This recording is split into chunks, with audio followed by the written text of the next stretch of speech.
In this video, we're going to go through the Season 2 trailer that just dropped on October 29th, 2021 for Season 2 of Netflix's The Witcher. Subscribe to the Linus Wilson channel. We give you the secrets to crush The Witcher 3. So, I'm a book reader. Also, I've played all the Witcher games, and I loved Season 1. We also got the Vesemir anime, Nightmare of the Wolf. You should check out our review of that. But in Season 2, this trailer is awesome. And we're going to go through some of the details of it. There's a lot of focus on the first episode, I think, of the season. And we're starting out with Geralt and Ciri reunited at the end of Season 1. And they are trying to get to Kaer Morhen, but they stop at Nivellen's house. And Nivellen is kind of like this is from A Grain of Truth in the short stories. Nivellen is kind of a Beauty and the Beast character, but there's also a Bruxa. So I don't think it's spoilery to say there's a Bruxa there, because there's the Bruxa in the air, that giant bat. And then they have dinner at Nivellen, and Nivellen is doing a lot of the narrating, so they're talking about, is it the end of the world, and all this other stuff, and Geralt says that's poppycock. This is Christopher Hivju, I don't know how you pronounce it. He's from Game of Thrones. I think it was Giantsbane was his last name. It escapes me at the moment. But anyways, he was a very memorable character in Game of Thrones, and everybody loved him, and it's great to see him here. He actually stopped production for Season 2 because he got COVID, and then they had to stop production. Anyways, you see Geralt here. He's all juiced up. He's got the black blood. He's getting ready to fight the Bruxa Verena, which is Christopher Hivju's girlfriend. I don't think he knows that she's a Bruxa, but she is. And you can see her in bat form behind Geralt there. He's getting kind of upset. He's getting ready to defend her. And then we get the Bruxa scream that is so familiar to Witcher 3 players. If you've played Blood and Wine, you got a lot of Bruxa screams that you have to get through Blood and Wine. And then we see a lot of pictures of Kaer Morhen. So after this initial episode with Ciri and Geralt meeting Christopher Hivju in the Grain of Truth short story, we got the training of Ciri, which is also very familiar to Witcher 3 players, because that's the prologue, essentially, or the first little bit in Witcher 3. And so she trains with the sword, and she also meets up with all the other Witchers. And we see, a lot of great folks in this particular part. We got Lambert and Cohen, the Witchers who train her, and they're from the books. Lambert, of course, is familiar to Witcher 3 players, but Cohen, I don't know if he shows up. I don't think he does. But anyways, he's not from the Wolf School, but he's hanging out, and he helps train Ciri in the books. And then we also are going to get some other pictures of some other Witchers in Kaer Morhen at some point. Here's the tree that of all the dead Witchers medallions, which if you watch Nightmare of the Wolf, the anime, which you can watch on Netflix right now, I watched it once, but I should rewatch it before Season 2 drops, which is December 17th, of course. And the other good thing is that we also see Triss Marigold in this, and Triss is played by Anna Shaffer. There's a lot of criticism of Anna Shaffer. I think she is older than the other leading actresses in the for instance, Yennefer. She's older than the Yennefer actress, and she's of course older than Ciri, and she comes off as older, even though in the books and in the show she comes off as younger, because she is younger. So they've tried to young her up with her haircut and make her wear green.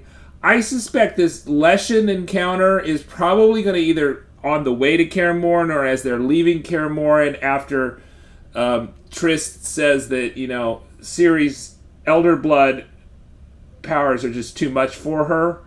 So it's nice that they're bringing it in, and so this is their special effects with their version of the Leshy, which looks a lot more tree-like.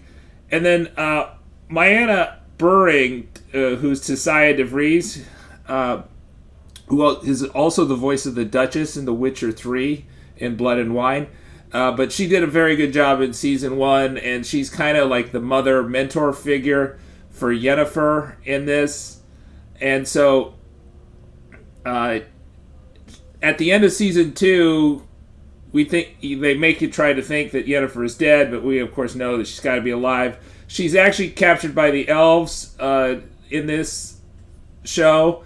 She's not in the books, but they wanted to give more screen time to the Yennefer character, and there's also Francisca Findabair here, and Mimi Knayisa as Fringilla Vigo, right? So Fringilla and Yennefer are captured by the elves. Francisca Findabair, who's leading them, they're all sorceresses, and there's this flying house. I think they go to Oxenfurt, which is in the books that Yennefer's in Oxenfurt, although she's never captured by the elves. And so I think this is how she gets to Oxenfurt. And so I think that's the view that you're seeing here of the river, our first view of the scholarly city of Oxenfurt. And you see actually Francisca Findabair, the sorceress, the elven sorceress here, who we didn't see her prior to this season, but she looks pretty cool here. Not sure what she's doing there in the middle of the streets of Oxenfurt with her arms up, but looks good from what we can see of that. And then I assume that Jaskier is in prison in Oxenfurt, since he makes an appearance in Oxenfurt in the books, but I don't know. It could be he's in Kaer Morhen. So Redanian Intelligence, I'll have a link to their article. They spot him in the background of Kaer Morhen. So maybe, I don't know. Maybe he got caught in Kaer Morhen. I don't know, by the Witchers or whatever. I suspect he's going to be in Oxenfurt, though. That seems more his style. And then there's this whole theme about Cintra. I don't know. I really feel like we should have left Cintra behind. But here we got Cintra in the background. But I do think that they are going to have Fringilla Vigo go back there. And they do have some talking in the trailer that seems to indicate that Fringilla Vigo, is really loyal to the Empire, despite what Yennefer is trying to say. Why are you so loyal to the Empire? Blah, blah, blah. But... And then there's this whole storyline with Aretuza. And if they were further along in the book, say in book 3 or book 2 of the saga, so Blood of Elves is the one that it's based in, then it would make sense if they were kind of in Aretuza. But we've got this whole Aretuza line where Yennefer's going to be tortured. But first, we're going to look at this new mage, who's the big bad villain, I think, for this season, but not for the books in general, just for this book, is Rience, and he's got the pyrotechnics going on. He looks really evil and scarred, and so Yennefer's supposed to have in the books would have a run-in with him, but I'm not sure that that's the case here. And then we see these pictures of Yennefer supposedly being tortured in Aretuza, and it doesn't make a lot of sense to me, but we'll get to those in a second. Right now we have pictures of the Michelet brothers, and,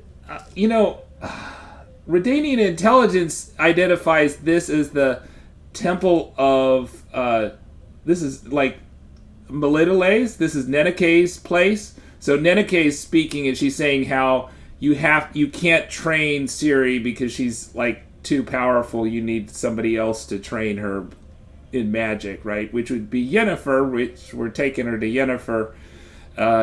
But Yennefer seems to be tortured here by Stregobor, And then we also see her mentor, Myanna Buring, as Tissaia de Vries, also kind of in the same thing. And there's actually a picture, which I didn't give you, that she's like burning or something there.